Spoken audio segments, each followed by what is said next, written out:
Hey guys, welcome to another edition of 4040 Shorts from the 4040 Vision podcast.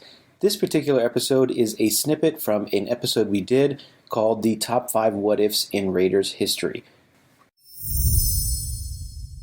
With that said, I will jump in with my number one on the list. And this is, I think it's pretty obvious. It's a dual threat one here is, what if John Gruden beats the Patriots in the famous tuck rule game?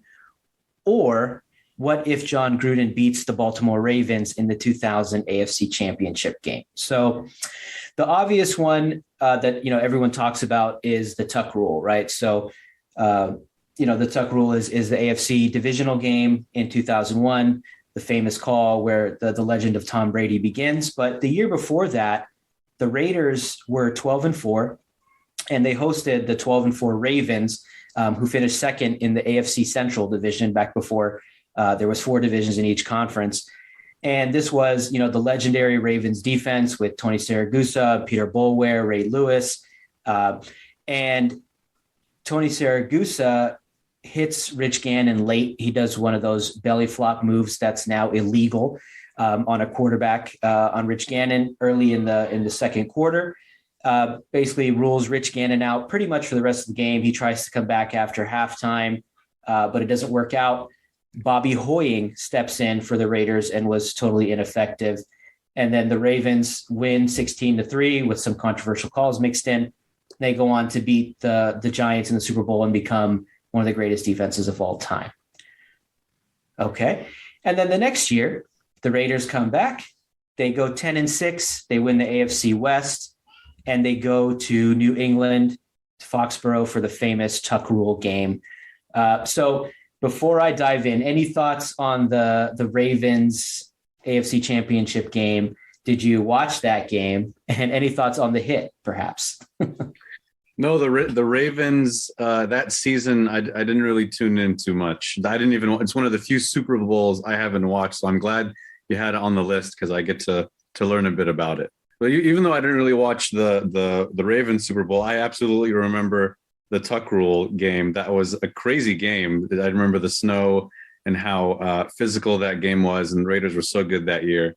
And the Patriots were just such a fascinating team because of the emergence of Tom Brady that year. So that game had a lot of intensity going into it. It was such a hard-fought game. But I'll let you kind of summarize what happened, and we can get into the controversial part of it. Yeah, of course. So just to set the scene, so this is, of course, Tom Brady's first year. The Raiders go into Foxborough. They go up 13-3, then 13-10. It gets a little closer. The Raiders get the ball back with a little under 3 minutes left in the game, trying to burn some clock. They get to 3rd and 1 at midfield, and they try to run it with Zach Crockett, who's one of the best short yardage backs in the history of the NFL, and they fail. Maybe in this era of the NFL, the Raiders would have gone for it again on 4th and 1 to try to seal the deal, but it was probably just too risky, and John Gruden's known as a pretty conservative coach. So the Raiders punt. There's a nice return. Tom Brady gets the ball back. He's driving a bit. And then he gets sacked on a blitz by Charles Woodson. And what looks like a clear fumble is recovered by Greg Beaker. So after a review, and at this point, review is still pretty new in the NFL lexicon. Very new.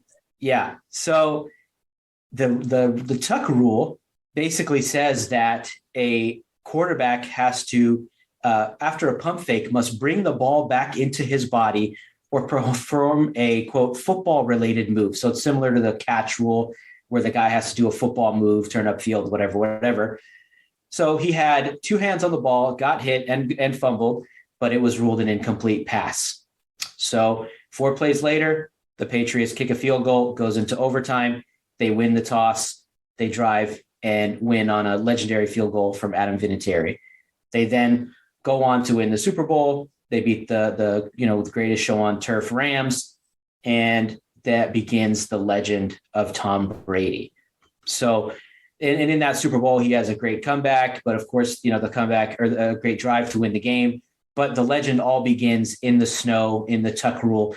It's kind of like Jon Snow in Game of Thrones. He's He's born amongst, ice, just like Jon Snow, or reborn, I should say. And basically, in the immediate future, I don't know how much it changes for the Raiders. They go on to play Pittsburgh the following week. They probably beat Pittsburgh in Pittsburgh, but I don't know if they had enough to hang with the Rams in the Super Bowl. But I think the bigger impact is if the Raiders win either of those games, they keep John Gruden. They don't trade him away to Tampa Bay. And of course, the Buccaneers don't win their first Super Bowl. So any thoughts on that? I'm sure you have some. For sure. Yeah. I mean, I know that this was a big one for Raiders fans. And I watched the episode on this on ESPN Plus's The Man in the Arena, the Tom Brady little miniseries that they're milking with all of his Super Bowl appearances, 10 Super Bowl appearances. But anyways, yeah, Charles Woodson, I remember they showed his reaction and he was like, it's so livid still to this day talking about it. But so, yeah, I have this on my list is what if the Raiders win the Tuck Rule game against New England? So obviously this is a fumble, right? It's one of the worst calls in playoff history. They implemented instant replay because of calls like this. I remember maybe a year or two before, Vinny Testaverde's helmet was across the goal line in a playoff game for the Jets, and they ruled out a touchdown. And I remember on ESPN, they were like, that's not a touchdown. It's his helmet, not the football. And that's why instant replay was implemented. But early on, there were little mistakes like this, and this one was pretty impactful. And these are the kinds of things that happen in football in the margins, like the catch. Like, did the ball wiggle a little bit during the catch, or did the wrist flick enough to indicate a throwing motion? These are the kinds of things about football that drive me insane. And it's if you look at it now, they go on to change the Tuck Rule shortly after that. So the NFL knew it was wrong, but technically, according to the rule books, it was the right call, I guess. There's another game we're going to talk about with weird rules. But the momentum shifted after this play. Obviously, there was more football to be played, and the Pats, had to do their part. They still had to get back on defense and get the win. I know that the right call was made at the time, but if the right call was made, how it should have been with the rules we know now, the Pats don't get that chance to secure the win. Yeah, the Raiders get the ball back. They kneel 3 times and the game's over. And they go on to play Pittsburgh in the AFC Championship game. And of course, the larger impact is Al Davis decides that enough is enough. John Gruden has failed to win the big game, so to speak, and has not delivered on a Super Bowl. So he decides to trade him to the Tampa Bay Buccaneers for 2 first-round picks and 2 second-round picks, which is crazy to think about. I mean, I don't know how many coaches in the NFL would net that kind of return now. Maybe Belichick, Peyton, maybe one other, Andy Reid, maybe. But to add some insult to that, the Raiders, of course, lose the following year in the Super Bowl to Tampa Bay, to John Gruden.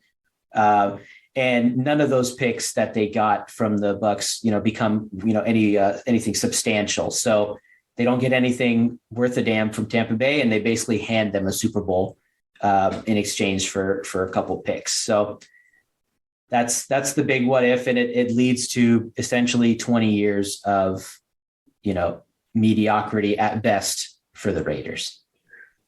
Yeah, and there's some missteps along the way in that 20 years or so.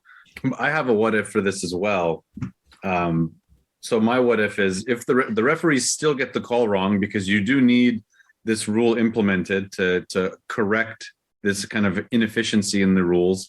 And the outcry in the aftermath of the game with it running on ESPN all day constantly, they'll change the rule. But the Raiders win in OT instead of New England. There's no field goal win from Vinatieri. They don't win the Super Bowl that year because the Rams were so overwhelming and the Pats just had, like you said, the defense to stifle that Rams offense.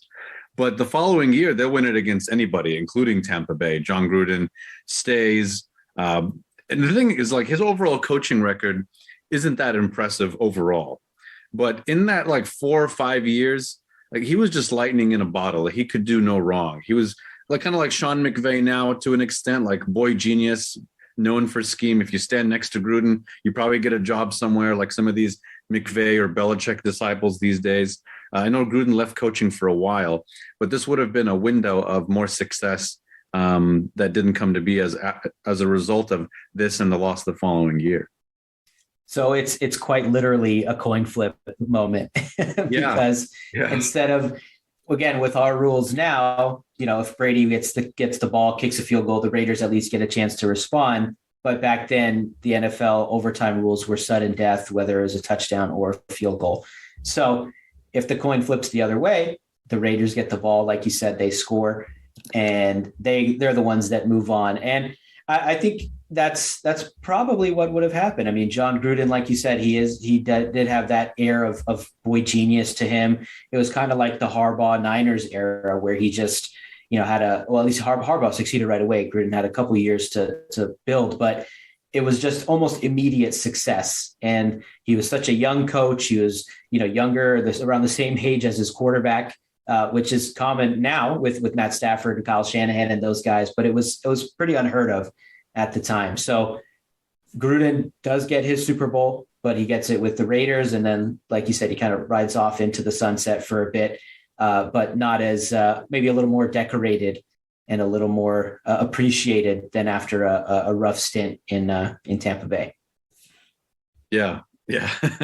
and the Raiders brought him back because of that reputation and that nostalgia. And I think his game, his philosophy just doesn't translate to today's game. They didn't look as good as they did back then. Yeah. So, and this is definitely not the last time we'll be mentioning Gruden's name on today's podcast. So I think that's enough of the Tuck rule. That was the first time I cried over sports. I was 12 years old, I think, watching that game, and I cried like a baby after that game. Legitimate heartbreak. Yeah. So close.